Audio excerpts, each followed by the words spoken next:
सीजीजी के यादों में।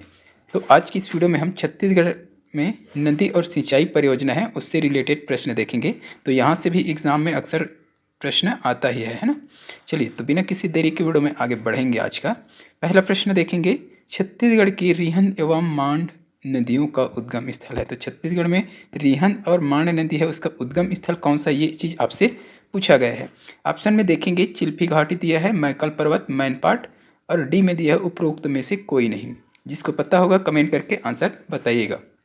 रिहंद एवं मांड नदी का उद्गम स्थल बताना है, चिल्फी घाटी, मैकल पर्वत, मैनपाट या फिर उपरोक्त में से कोई नहीं।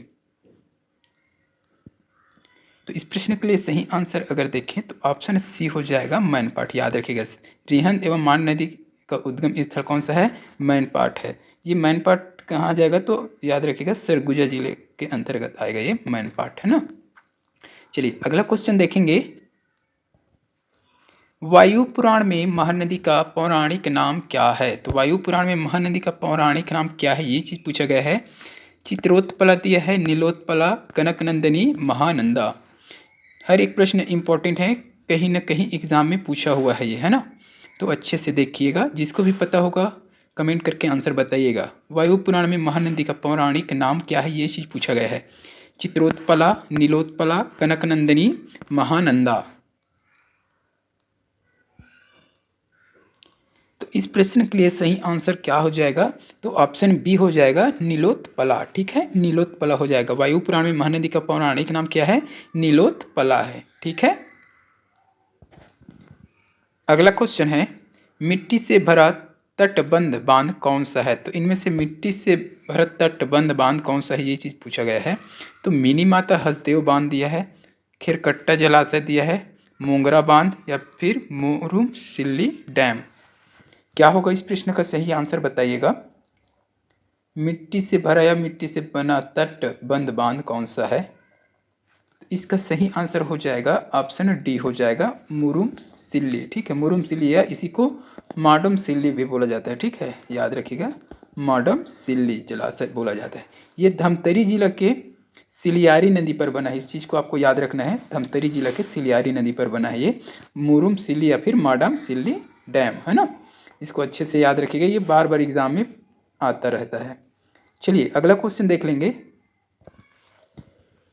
चौथा प्रश्न है, बैलाडीला की पहाड़ियों से निम्नलिखित में से कौन सी नदी निकलती है। तो बैलाडीला की पहाड़ियों से कौन सी नदी निकलती है ये बताना है। सबरी दिया है, शंखनी दिया है, ए और बी दोनों या इनमें से कोई नहीं। क्या होगा इस प्रश्न का सही आंसर बताइएगा। बैलाडीला की पहाड़ियों से कौन सी नदी का उद्गम हुआ है, सबरी, शंखनी, ए व बी दोनों या इनमें से कोई नहीं। इस प्रश्न के लिए सही आंसर अगर देखें तो ऑप्शन सी हो जाएगा, ए और बी दोनों, यानी कि सबरी और शंखनी दोनों नदी का उद्गम है कहाँ, बैलाडीला। ठीक है, याद रखिएगा इसको अच्छे से। चलिए अगला क्वेश्चन देखेंगे। पांचवा प्रश्न है, छत्तीसगढ़ में अफवाह क्षेत्र के विस्तार के आधार पर दूसरे स्थान पर किस नदी तंत्र का क्षेत्र है। तो छत्तीसगढ़ में जो अफवाह क्षेत्र है उसके विस्तार के आधार पर दूसरे स्थान पर कौन सा है, ये पूछा गया है। गोदावरी दिया है, महानदी, नर्मदा, सोन। दूसरे स्थान में कौन सा है, ये चीज़ पूछा गया है ना। चलिए तो गोदावरी, महानदी, नर्मदा, सोन। सबसे पहले तो इसका विस्तार देख लीजिए। गोदावरी का है लगभग 28% है। ठीक है, महानदी का लगभग है 58, और नर्मदा का अगर देखें तो ये हो जाएगा आपका भाई 0.55 है, और गंगा के अगर देखें तो ये हो जाएगा आपका 12 से 13%। ठीक है, तो सबसे बड़ा कौन सा है इसमें से, महानदी। अब दूसरे नंबर को पूछा इसमें दूसरे स्थान पर किसका है, तो ये आपका गोदावरी हो जाएगा। ठीक है, 28%। तो इस प्रश्न के लिए सही आंसर हो जाएगा आपका गोदावरी हो जाएगा भाई, ऑप्शन ए हो जाएगा। सबसे बड़ा अगर पूछता तो महानदी हो जाएगा, है ना। सबसे छोटा अगर पूछे तो ये हो जाएगा आपका नर्मदा, और दूसरे स्थान पर पूछा इसलिए गोदावरी इस प्रश्न का सही आंसर हो जाएगा। चलिए अगला क्वेश्चन देखेंगे। प्रश्न छठवां है, किस नदी को संस्कृत साहित्य में हिरण्यबाहु कहते हैं। महानदी दिया है, इंद्रावती, शिवनाथ, सोन। तो संस्कृत साहित्य में हिरण्यबाहु कहा जाता है किस नदी को, ये चीज़ पूछा गया है। महानदी दिया है इंद्रावती, शिवनाथ या सोन। तो इस प्रश्न के लिए सही आंसर हो जाएगा ऑप्शन डी हो जाएगा, सोन नदी। ठीक है, सोन नदी को संस्कृत साहित्य में क्या कहा जाता है, हिरण्यबाहु। हिरण्यबाहु का अर्थ क्या होता है, सोने के समान चमक वाली, है ना। तो इस चीज़ को याद रखिएगा, सोने के समान चमक वाली। और सोन नदी में सोने के कण प्राप्त होते थे। ठीक है, तो इसको अच्छे से याद करना है। इसका उद्गम स्थल कहाँ से भाई, तो गौरेला पिंडरा मरवाही जो जिला बना है वहीं है। ठीक है, सोन बछर नामक एक स्थान है, वहीं से हुआ इसका उद्गम। ठीक है, चलिए अगला देखेंगे। प्रश्न 7वां देखेंगे। तेलिन घाटी किन दो अपवाद तंत्रों को अलग करती है, गोदावरी एवं महानदी, नर्मदा एवं महानदी, गंगा और महानदी, नर्मदा और गोदावरी। तो तेलिन घाटी जो है दो अपवाद तंत्र को अलग करती है, तो वह कौन सा, ये चीज़ आपसे पूछा गया है। बताइए भाई कमेंट में किसको किसको पता है। तो इस प्रश्न के लिए सही आंसर क्या हो जाएगा, ऑप्शन ए हो जाएगा, गोदावरी और महानदी को क्या करता है, ये अलग करता है तेलिन घाटी। ठीक है, तो मैकल श्रेणी का ही क्या है भाई, भाग है ये। चलिए अगला क्वेश्चन देखेंगे। निम्न में से कौन सा जिला नर्मदा बेसिन का हिस्सा है, राजनांदगांव, रायपुर, कोरबा, बस्तर। इस प्रश्न का सही आंसर क्या होगा, जल्दी से बताइए कमेंट करके।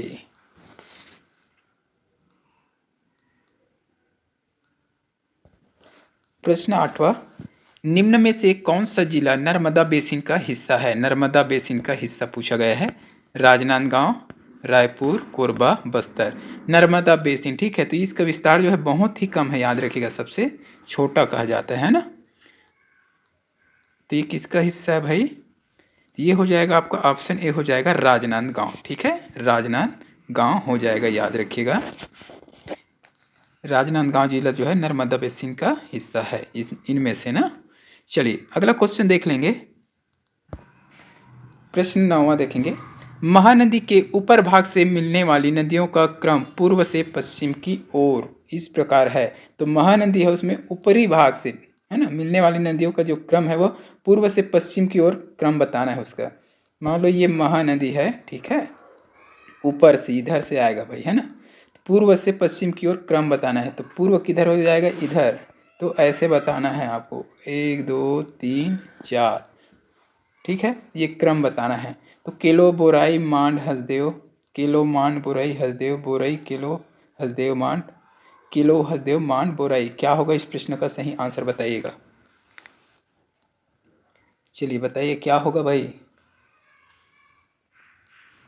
तो ये क्या हो जाएगा आपका, एक किलो हो जाएगा, पूर्व से पश्चिम, पूर्व से पश्चिम यानी इधर से इधर जाना है ना। तो ये किलो हो जाएगा, ठीक, किलो किसमें किसमें किलो है भाई, इधर भी है, इधर भी है, इधर भी है, ख़त्म कर दो इसको।